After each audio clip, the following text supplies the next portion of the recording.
opportunity to sit down with, at the time of recording, in your last week working for the York University online department specifically, right? Alex Motta. So excited. Thanks for being here. Oh, thank you for inviting me, Joe. Yeah, I'm really glad to be a part of the YU podcast. And yeah, let's get this going. You're not really glad. If we're being completely honest, no. A little nervous, which I wanted to start off since we both have been in the online department together for the time that I've been working for York University Online, you being the graduate assistant within that department, and technically us getting to work side by side. It's been fun to be introduced to you, to get to know you, to have seen, even in the short time that we've gotten to work together, to see your humility, your kindness, and all of your strengths. I was looking forward to getting to rely on you, but I won't get to going forward. But we will still have you here at York, and we'll probably get to that at some point. But I almost started off by calling you Mr. Microphone because of the exercise that we did at one point this semester. We had an online work day, essentially, right? And I was in charge of the fun game, as it were, or the icebreaker, get to know you things. And I didn't create it, obviously. I kind of. Yeah. I came up with it. I took elements from superhero themes and icebreakers, and I did an icebreaker with the online group that was about doing a little bit of personal digging, expressing yourself, and the task was to, describe yourself as a superhero. What is your superhero name? Pick your power, and have that power be representative of something specific to you. Not do you want, super speed versus super strength necessarily, but something that's you specific. And you showed up late to the workday. I did. Because you were a student and you were in class. Absolutely. Yeah, it's a good excuse, I believe. So it's a pretty good excuse. We probably didn't want you to leave class to go to work. But you walked in and jumped in right away, and you put down for your superhero name, you put down Mr. Microphone, but almost in not an anti-Alex way, but in a kind of a Batman, embracing your fear, embracing your kryptonite, if you will, something you're less comfortable with. Speak to that. So why did you say Mr. Microphone when you had to pick your superhero name and ability? What did that mean? So I feel like Mr. Microphone was a great description of the superhero that I wanted to be, just because I feel like it would complement the Alex that I am today pretty well. Especially speaking in a different language, I feel like there's always that nervousness and that kind of fear of talking in front of other people and just presenting yourself to a huge crowd and stuff like that. So I believe that's why I ended up choosing Mr. Microphone, because I definitely can't sing, so singing is definitely something that I wish I could do. But mainly just getting over that fear of presenting myself in front of other people and just public speaking and some stuff like that too. So yeah. See, it's so funny to hear you present yourself as somebody who has this fear of being in the spotlight, of having it shined on you. I can go through the resume if I need to, because you won't admit it if I asked you to. But you were, what was it back? Was it still York College then, or was it university by the time when you won the award? Because you won Mr. What? What? It was athlete of the year, or yeah. It was athlete of the year? Yeah, it was, yes. And so fortunately you didn't have to make a speech. But at the all-school banquet, all the different coaches had to vote. You've been selected and put on, let's say, metaphorical and literal pedestals for your efforts, for your accomplishments, and that's been put on display for everybody to see and to recognize. And that's not something that you're entirely comfortable with, but that other people seek out. And so that's why I thought it was so funny you said your name would be Mr. Microphone, and I knew we'd end up here on the microphone together doing a podcast, getting the chance to spotlight you, get to know you a little bit more, because you've had you've had quite an incredible journey. You spoke to being bilingual. Yeah, tell us a little bit about where is home? Where are you from? So I'm actually from São Paulo, Brazil. São Paulo is a pretty big city. If you count suburbs and all that stuff, São Paulo can go up to 17 million. But if you count just the city, we got like 13, almost up to 14. So definitely like a big change coming over here to York. Like sizes, yeah, completely different. But yeah, so always grew up in the big city, born and raised, and yeah, I have a younger sister, dad, mom, so pretty close with my family.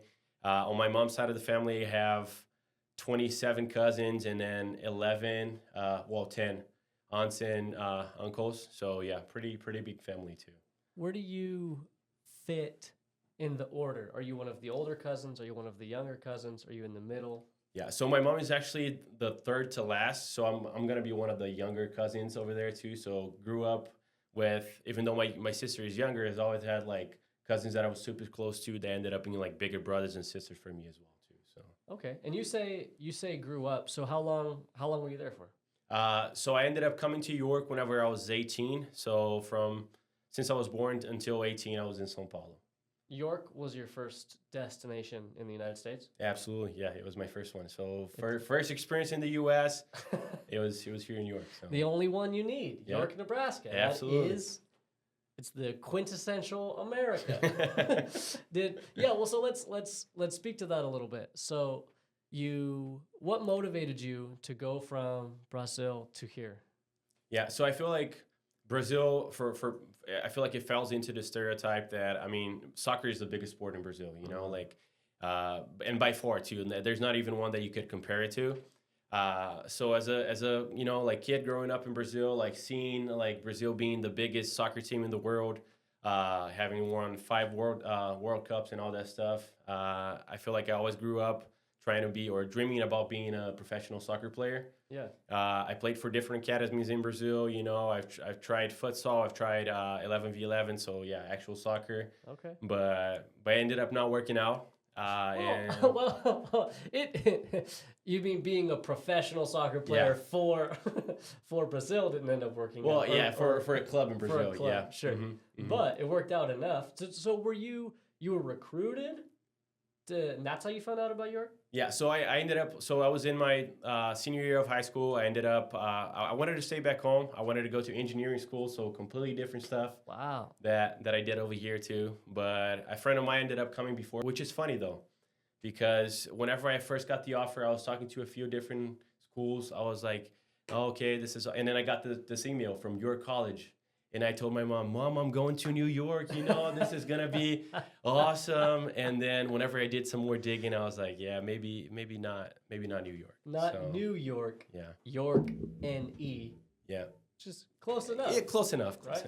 Yeah. So, but as a kid, so growing up, watching a lot of soccer, playing that as a sport, dedicating most of your time to that, that was the dream? Was there a dream of leaving at all, or were you very content with, and if I can play soccer here and be near my big family and study engineering, like I can just be here the whole time? Yeah, so it was definitely something new. So not something that I thought about like growing up or anything like that coming to the U.S. I mean, at that point in time, like when I was my senior, I already kind of gave up on that idea because most kids, if you're 16, 17 in Brazil, you're kind of already done with that chance of becoming a professional soccer player too, which is a big difference here in the U.S. Because I mean, if you want to be a professional athlete over here, you kind of go through college and then get to the professional level. So there's education is not necessarily a priority in Brazil. When it comes to like being a professional athlete, you kind of leave that aside if you want to pursue that route. Okay. But yeah, so I mean, by my senior year, I didn't really think about it. I was like, yeah, content, and then if my plans were gonna be like, stay back home, study engineering, and that was it. So. Have you had any family members leave, or most of them stay in the home country? So I was actually the first one to ever leave the country for not for like visiting or whatever, but like for studying and all that stuff. I was the very first one. Wow. And then I also have a cousin right now that ended up going to Europe a couple years after I left. But yeah, I was the first one to kind of leave the nest and just kind of adventure myself into the unknown over here. So. Wow. Was the family on board right away? Were they supportive? Were they nervous, trepidatious? How did that go? Yeah. We've been here for a while, so Mm-hmm. hopefully it's pretty good now. I guess Yeah. we can get into that too. But how did it go initially with, hey, I think I'm gonna leave and do school in America and play Mhm. soccer still? Yeah, just because everything was so new, and I mean, I only had one friend that came before me. We just didn't know a whole lot about the process and how that would look like. There was some resistance when it comes to like my mom, dad, like my close family too. Just because we didn't know how that would look like, like where would I be going, like monetarily as well, like how much that would cost, and I mean all the variables that kind of like were involved about me coming to the U.S. But I mean, once it was explained, once we knew that, I mean, based on my performance, that was probably like a reality for me. Then it kind of we eased into it a little bit. Was there, what was the initial perception, whether it be one of stereotypes or just like from what you'd heard from, like you said, a friend that had gone over? But Did you have a picture of what you thought life in America would be like if you were to come to school over here? And where did that come from? I mean, I feel like I had an idea of what it could be. I was always afraid of being like not rejected, but just like coming from a different country. It's just always like hard to adapt. Different language, different culture, different food as well. So not necessarily of what would people think of me, but just me adapting to what living in America looks like too as well. So. Is Do you feel that there's anything personally like about yourself that you knew that you'd be able to embrace these differences and embrace these challenges, or did you surprise yourself when you came over and acclimated and folded into the university, into the country so specifically? Yeah, I just feel like York in general like accepted me so well. Like I was never, and I actually never expected to be so good. Mm. Especially coming from a big city, I was used to stuff being different, people being a little colder, just like that big city environment.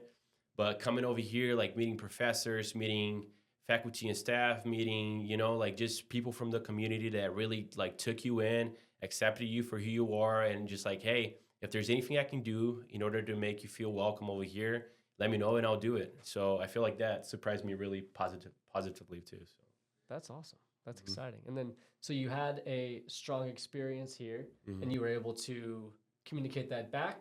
Did the family warm up to seeing you succeed here, to winning athlete of the year, to do all these other things? How long did it take for it to feel good about you being out here? So I feel like the goodbyes and like saying bye like whenever we leave the airport is never easy. But my dad actually came with me the first time that like in order to figure out where he was leaving his son, he kind of came with me to drop me off. And I feel like that was something that kind of clicked right away too. Like meeting a few people, like we had another international student over here already, Diego Corral, and from Chile, and he was someone that connected with my dad and me right away. We had coaches, we had just like professors like Tim Lewis that, like even before the season started, we just kind of had conversations that, yeah, it didn't take very long for him to know that I was in a safe place, that I'll probably prosper in the future as well too. So landing, getting here, showing up, seeing York, Mhm. was it overwhelming, underwhelming, so underwhelming that it was made you nervous? Because obviously, like you said, it's far less busy. There's less static compared to the city that you're used to being in. And so do you feel like how small and slow and different it was? What did that take some time to get used to? Or because you instantly built those relationships, did you find your groove pretty quickly? Yeah, I just feel like because everything was so new, sometimes you don't really like, even like stop to think about all the differences and all the things. And yeah, just because of the connections that I had, and I mean, even though it's a small school, it's like a smaller city and stuff like that. But if you give, I feel like that's kind of cliche to say, Go for it. but if you give York the opportunity to for people to invest in you, for you to invest back in York as well, it just becomes such a unique place as well too. So That's and it would be a, yeah, sure, cliche thing to say if you weren't living it out, right? Because it wasn't come here just to play for your eligibility and be done. Now you are here, you worked here, you are graduating the week that we're recording this with your master's degree and from York University. And so you've extended and you've embraced the entire opportunity, I feel like, for what your story could have told in terms of utilizing the university, contributing to it, and benefiting from it. And so on paper, your story's pretty cliche in terms of doing every single step. This is the kind of dream scenario that I think the university would pitch to anybody for, hey, look at Motta, this is how your story at York could be. And so that's pretty exciting. I want to ask though, because being able to embrace such a new experience and then thrive, I'm confident that the people at York and the university would say, we didn't instill those qualities in you. It's the qualities that you have as a person. The qualities you have as a person complement what York can provide so well. And so where does the humility of Motta come from? Because you're incredibly humble. And you wouldn't say it, and that's because you're so humble. But where does that come from? Where's that? It doesn't come from York. It bloomed at York, and you were able to prosper. But where does it come from? Yeah, I feel like I have a few people in my life that, like I always try to model, like, and always try to follow as an example. I have two really strong figures in my life that were my two grandmas. They were both really strong women, and I just feel like, like growing up in close contact with them, just like going to their, like to their house after school, or just learning and just kind of like going through homework with them and just having that close contact with them. I ended up like learning so much from them as well. My mom was born in the northeast region of Brazil, which is, I mean, at the time, like it wasn't like as like super developed. And then my grandma on my mom's side of the family basically brought 11 kids to São Paulo and just kind of raised them, like, pretty much was the person at home that kind of raised all those 11 kids. Wow. So yeah, she's just a great example of resilience, humility. She passed away in like a while back, but then I also have a tattoo on my arm that kind of like honors her and everything that she did for my mom and for her family as well too. Okay. So we have the order of like all the grandkids. So I have like her initials like in her handwriting, and then the chronological order of like me in the order too. So, of all of them. Yeah. So, wow, that's exciting.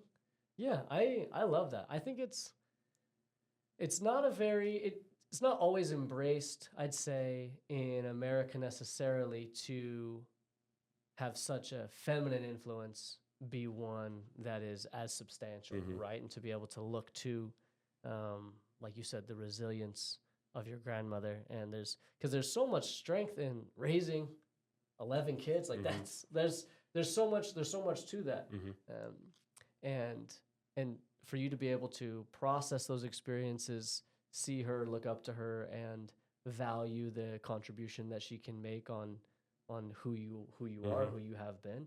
It just sounds so special. For sure, it is. That's incredible.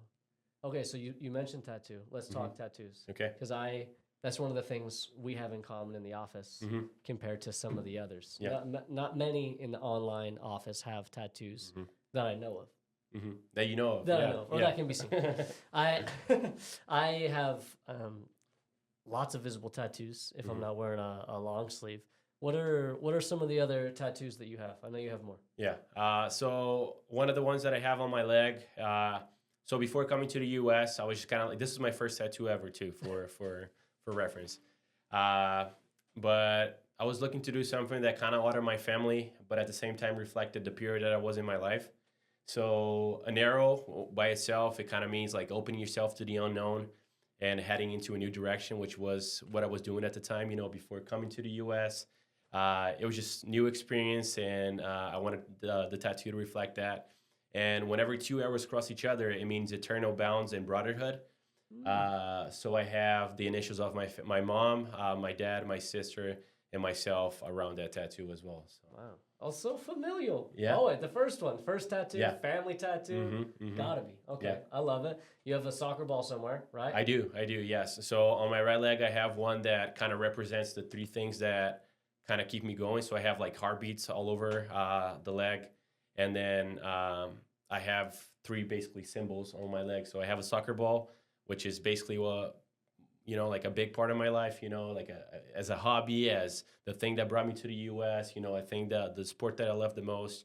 I have a cross, so yeah, my religion, and I also have the family. What can I call it? Like a family symbol Sure. on the back of my leg too. So Well, let's talk about the faith component for a little bit. So was that something that you had developed at home and grown up with, and then had to calibrate that when you came to this environment also? Speak to that a little bit for me. yeah, so the majority of people in Brazil are Catholics, but religion was never something that I was super close with growing up. We'd go to church, like a few specific dates, like just Christmas, Easter, like some of that. But that was also something that was new for me whenever I got to York, and something I've been proud to say I have developed a lot throughout the years as well too. Like I wasn't used to chapel, I wasn't used to devotionals on Wednesdays, I wasn't used to taking Bible classes, but just creating that relationship and knowing that I've been continuously working with that has been a really big part of my life too. So That's incredible.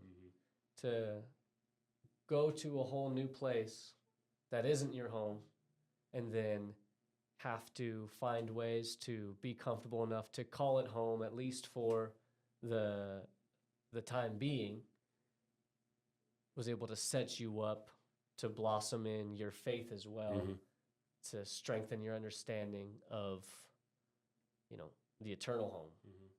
And that's really exciting. So you've been here for how many years now? It's been 6 years now. So, it's been 6 years. You're going back. You're staying here. You want to stay here. What's the future plan look like? Yeah. So I'm glad to say that I took a job with the admissions office. So we'll be starting that. So we're in December now. We're gonna be starting that in January.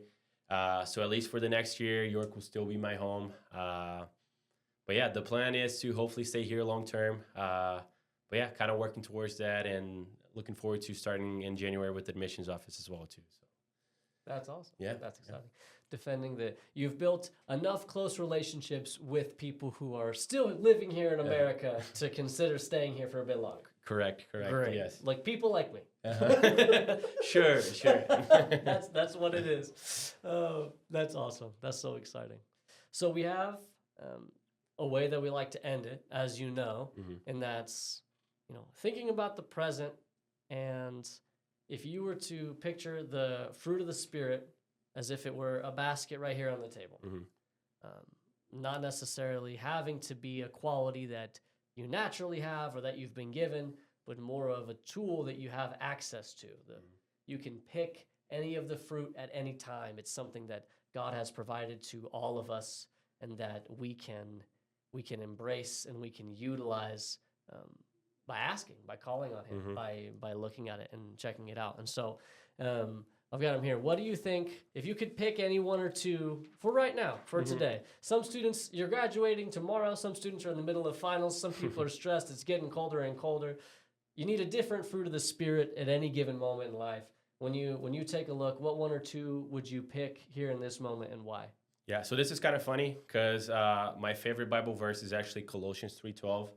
So, therefore, as God's chosen people, holy and dearly loved, clothe yourselves with gentleness, humility, kindness, and patience. And I really like that verse just because it kind of reminds me that every day that you wake up, you're going to have a choice to clothe yourselves or don't clothe yourself with all those attributes. So it's a daily choice that you can make to be kind, to be humble, to be gentle with other people, and to kind of spread those attributes around as well.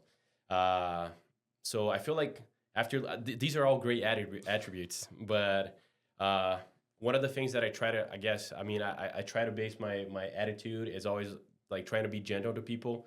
You never know what other people are going through and, like what their current state is. So I just feel like at any given time, if you can be gentle and just kind of spread that around to people, that always ends up coming back to you as well too. So. I love that. Gentleness. Great selection. It's emblematic of the way that you're constantly treating others and the impression that you give on people. It's been an honor and a privilege to get to work with you even a little bit in the same office, but I look forward to seeing the friendship that we have grow, and especially seeing to what it is you accomplish. And that accomplishment doesn't always have to be awards that you get, that people vote for, you get on a stage and have to go get. It'll definitely, I know it'll be living out God's plan wherever that is for you, but making a humble, loving, gentle impact on other people. And I'm very confident in your ability to do that going forward in the future. And so thank you so much for talking. It's been great to have you on. You'll have to come back eventually, right? Or at the very least, sit in and watch other people For sure. experience the uncomfortableness that Mr. Microphone handled. But yeah, thank you so much. I appreciate it. Thank you, Joe. Thank you.